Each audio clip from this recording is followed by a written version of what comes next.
मैं पटना बिहार से बिलोंग करती हूँ एंड मैंने अपनी graduation institute of agricultural science Banaras Hindu university से कंप्लीट की है। तो मतलब आपका जो प्रिपरेशन का टाइम था वही आपकी एमएससी का टाइम था। तो मैंने साथ में फिर एसीसी का मैंने उस टाइम ही बुक मंगवा लिया था और मैं साथ में उसको भी कवर करती रहती थी। कितना भी प्रिपरेशन करते जाओ सिलेबस तो खत्म नहीं होता है। मेंस के लिए वही एसीसी की बुक्स थी मेरे पास और मैं उसी से सर वही 6 बुक जो थे उसी को मैंने कम से कम 15 से 20 बार पढ़ा होगा। मुझे ऐसा फील होता था कि पिछली बार मुझसे कुछ छूट गया था। बहुत चेयरफुल पैनल थे, मतलब मैं जो गई फील्ड चेंज नहीं कर सकती हूँ, मुझे उसी को लेके आगे बढ़ना है। तो थोड़ा टाइमिंग का प्रॉब्लम होता था। Through out the journey ACC ने मुझे फुल्ली सपोर्ट किया है, आपने सर सपोर्ट किया है।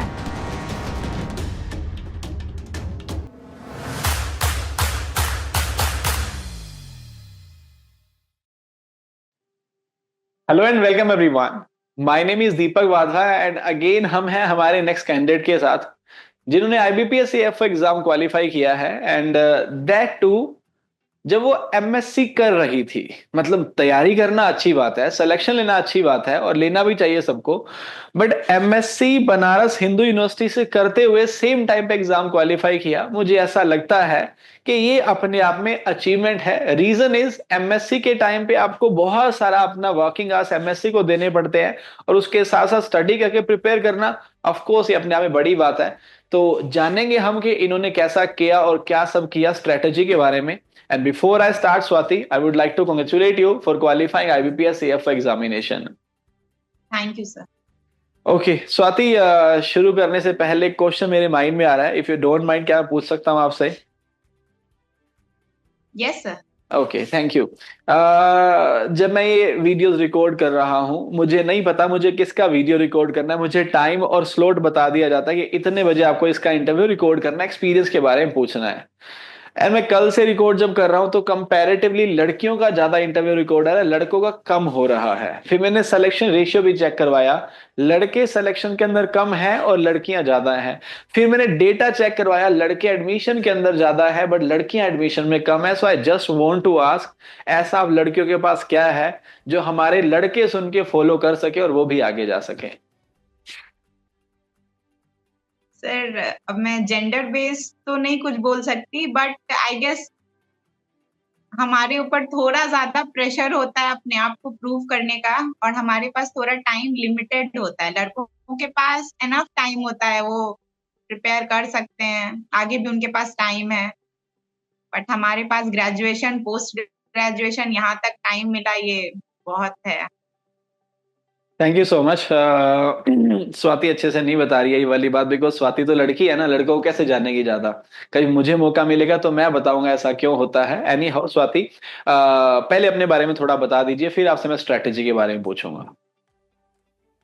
सर मैं पटना बिहार से बिलोंग करती हूँ एंड मैंने अपनी graduation institute of agricultural science Banaras Hindu university से कंप्लीट की है एंड अब 2023 में एंड अभी रिसेंटली अभी मेरा masters soil science and agricultural chemistry से सेम बनारस हिंदू यूनिवर्सिटी से ही कंप्लीट होने जा रही है। तो मतलब आपका जो प्रिपरेशन का टाइम था वही आपकी एमएससी का टाइम था? Yes. Okay, that's good. One by one चलेंगे प्रीमियर्स और इंटरव्यू पे। आपकी स्ट्रेटेजी की बात करेंगे कि आपने कैसे प्रिपेयर किया। तो सबसे पहले मुझे प्री के बारे में बताइए और कोशिश कीजिएगा इस तरह से आंसर देना कि फ्रेशर बच्चा जो आपको सुन रहा हो उससे भी पता चले कि इन टॉपिक पे ज्यादा फोकस करना होता है और किस तरह से तैयारी करनी होती है। सर प्री की बात करूं तो प्री की तैयारी मैंने जब मैं यूजी में थी 4th ईयर, उस टाइम हमें थोड़ा सा रावे होता है तो थोड़ा सा एक्स्ट्रा टाइम मिल जाता है, क्लासेस थोड़ी सी कम हो जाती हैं। तो मैंने प्री के लिए क्वांट्स एंड रीजनिंग दो, मुझे इंग्लिश की ज्यादा प्रैक्टिस नहीं करनी पड़ी बट मैंने क्वांट्स एंड रीजनिंग सारे चैप्टर्स कवर कर लिए थे मैंने वहीं से। और मैंने उसी टाइम, चूंकि मैंने डिसाइड कर चुका था कि मुझे एएफओ ही करना है ग्रेजुएशन में, तो मैंने पहले उसे कवर किया एंड देन फिर मैं एग्रीकल्चर के लिए, चूंकि मेरा कोर्स वर्क भी चल रहा था तो मैंने उसमें थोड़ा बहुत पढ़ाई तो कोर्स में भी हो जाती है ना, तो मैंने साथ में फिर एसीसी का मैंने उस टाइम ही बुक मंगवा लिया था और मैं साथ में उसको भी कवर करती रहती थी। तो प्री में मैंने बस वही क्वांट्स एंड रीजनिंग कवर किया एंड फिर मैं मॉक देने लगी।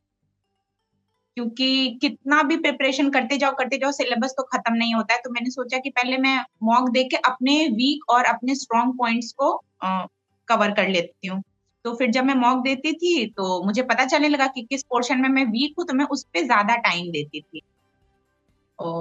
मैंने बस एक ही स्ट्रैटेजी है सर प्री की, कि आप कंटिन्यूअसली मॉक अगर देते हैं तो आपकी कंसिस्टेंसी बनी रहेगी। एंड दैट्स इट सर, मुझे नहीं लगता इससे ज्यादा प्री के लिए कुछ करना पड़ता है। Okay, thank you so much Swati. आपने बोला कंसिस्टेंसी और प्रैक्टिस जो है वो मेजर रीजन है प्री एग्जाम क्वालिफाई करने का, एंड टेस्ट की आपने स्पेशल बात करी। मैं आपसे जस्ट एक छोटी सी बात कंफर्म करना चाहता हूं, आपने इस बार जब एएफओ क्वालिफाई किया तो ऑलमोस्ट कितने प्री के टेस्ट अटेम्प्ट किए होंगे? सर मैं एवरी वीक संडे, सैटरडे या संडे जिस दिन भी पॉसिबल हो, मैं हमेशा, मैंने पूरे साल दिया है मॉक, वीक में एक दिन। ओके ठीक है, मतलब मंथ के 4 to 5 यानी 50 से 60 टेस्ट आपने पूरे साल के अंदर दिए हैं। Okay perfect. मेंस हाँ पे आ सर। जाते हैं। प्री आपने क्वालिफाई किया कंसिस्टेंसी और प्रैक्टिस करके, एंड आपने बोला कि आप बहुत पहले से कंटिन्यू कर रही थी, अवेयरनेस थी आपके माइंड में कि क्लियर आप एएफओ करना है, तो आपने 4th ईयर से या फिर बीएससी एंड होते ही आपने प्रिपरेशन करना शुरू कर दिया था अपने लेवल पर। मेंस की तैयारी की बात करते हैं, मेंस आपने कब शुरू किया और किस तरह से किया? सर मेंस जब मेरी 2023 में ग्रेजुएशन जून में हुई, कंप्लीट हुई, तब से मैंने मेंस के लिए वही एसीसी की बुक्स थी मेरे पास, और जो मुझे समझ नहीं आता था तो वो लेक्चर्स भी आपके मिल जाते थे यूट्यूब पे। मैंने पूरा कोर्स नहीं ले पाई थी मैं तब, तो मैं बुक से पढ़ती थी और बाकी वीडियोस देख लेती थी जहां भी डाउट होता था। और मैं उसी से सर वही 6 बुक जो थे, उसी को मैंने कम से कम 15 से 20 बार पढ़ा होगा। वाह। बार बार मैंने पढ़ा सर उसको, क्योंकि जब भी मैं नया पढ़ती थी ना, नई अगली बार मुझे ऐसा फील होता था कि पिछली बार मुझसे कुछ छूट गया था। ओके, सो आपने बुक्स पे फोकस किया, और अगर ये तो आपने बीएससी का बताया, फिर आपने एमएससी भी करी है। इस साल की बात करता हूं तो पढ़ तो आप पहले से चुके थे, तो इस साल के लिए आपने कैसे मेंस को टारगेट किया? मतलब स्टडी मटेरियल को पढ़ा या फिर कुछ और भी साथ साथ किया? नो सर, मैंने जो उस टाइम पढ़ा था मैं बस उसी को, मैंने बोला ना सर, प्री में भी मैंने बस जो एक बार पढ़ लिया उसको फिर मॉक देती गई और एनालाइज करती गई पॉइंट्स को। तो इस बार भी मेरा वही था कि मेरे मेरे पास मेरे एनफ कंटेंट हैं, उसी को मुझे बस बार बार रिवाइज करते रहना है जब भी। चूंकि एमएससी में इतना टाइम तो नहीं मिल पाता था, क्योंकि सर मेरी क्लासेस सुबह 8 बजे से लेकर शाम के 5 बजे तक होती थी, एंड प्लस मैं सोइल की स्टूडेंट हूँ तो लैब वर्क भी होता था। तो जब भी क्लासेस से पहले सुबह या शाम आकर सर वही उसी को बार बार मैंने रिवाइज किया है और मॉक देती रही मैं मेंस के लिए भी। Okay, thank you so much Swati. Mains में प्रैक्टिस, रिवीजन और मॉक आपने अगेन सेम बताया। इंटरव्यू की बात करता हूँ, इंटरव्यू का आपका वेन्यू क्या था और आपसे किस तरह के क्वेश्चन पूछे गए और कैसा आपका एक्सपीरियंस रहा इंटरव्यू के लिए? सर इंटरव्यू तो मेरी पटना में ही हुई, एंड लकीली मैं मतलब फर्स्ट डे की फर्स्ट मेंबर मैं ही थी। तो वहां पे पैनल बहुत फ्रेश और बहुत खुश थे, बहुत चीयरफुल पैनल थे। मतलब मैं जो गई पहले, चूंकि मैंने सुन के रखा था कि बैंकिंग में जो इंटरव्यू होते हैं उसमें पैनल थोड़े से स्ट्रिक्ट होते हैं, बट मुझे ऐसा नहीं फील हुआ। वो लोग बहुत हम्बल थे। इवन मैं कभी कभी जैसे लाइक उन्होंने मुझसे sir schemes on all, bookish knowledge ज्यादा नहीं पूछा, जो प्रैक्टिकल चीजें हैं वो ही पूछी। लाइक फर्स्ट क्वेश्चन तो यही था कि आपको एएफओ ही क्यों चाहिए, आप पीओ एंड ऑल भी कर सकते थे। तो सर मेरा यही था कि अगर मैंने 4 साल दिए हैं एंड इधर भी ग्रेजुएशन के 2 साल, तो 6 साल अगर मैंने एक सब्जेक्ट पे फोकस किया है तो मैं उसी सब्जेक्ट को लेके आगे बढ़ूंगी। मैं अपना अब फील्ड चेंज नहीं कर सकती हूँ, मुझे उसी को लेके आगे बढ़ना है। तो ये क्वेश्चन था। उसके बाद सर जो नॉर्मली जो स्कीम्स केसीसी, फिर फसल बीमा योजना एंड ऑल, फिर सर वो एक मोदी जी ने अभी वो एक गाय का बताया था, वो साउथ का था जो पंगनूर ऑलमोस्ट ब्रीड। 1 करोड़ का था, वो भी एक क्वेश्चन था। हालांकि वो उसका एग्जैक्ट प्राइस तो मैं नहीं बता पाई थी, बट फिर वो उन्होंने करेक्ट किया। ओवरऑल क्वेश्चंस अच्छे थे, एंड चूंकि पैनल बहुत अच्छा था तो मैं अगर नर्वस भी हो जाती थी तो वो काम डाउन कर देते थे।